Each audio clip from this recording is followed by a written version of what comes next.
7:14. ஆதலால் தேவன் தாமே உங்களுக்கு ஒரு அடையாளத்தை கொடுப்பார். இது ஒரு கன்னிகை கர்ப்பவதியாகி ஒரு குமாரனை பெறுவார்.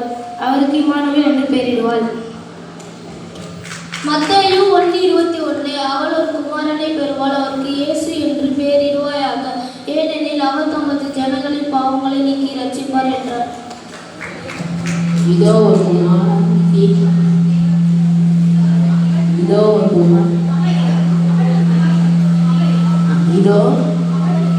அவர் குமாரனை பெறுவாள். அவர் இயேசு என்றே பெயரிடுவாயாக. ஏனெனில் தமது ஜனங்களை பாவத்தை நீக்கி ரட்சிப்பார். மத்தேயு 1:23. இதோ ஒரு கன்னிகை கர்ப்பவதியாகி அவருக்கு குமாரன் பெறுவாயாக. அவருக்கு இயேசு என்று பெயரிடுவாயாக. இதோ ஒரு கன்னிகை கர்ப்பவதியாகி ஒரு குமாரனை பெறுவாள். அவருக்கு இயேசு என்று பெயரிடுவார். தமது ஜனங்களை பாவங்களை நீக்கி ரட்சிப்பார் என்றார். மீகா 5:2. எதிர் அத்தாழப்பட்ட பெத்லகேமே, நீ யூதேயாவில் உள்ள ஆயிரங்களில் உள்ளே சிறியதாய் இருக்கும். இஸ்ரவேலை ஆளப் போகிறவர் உன்னிடத்திலிருந்து புறப்பட்டு என்னிடத்தில் வருவார். அவருடைய புறப்படுதல்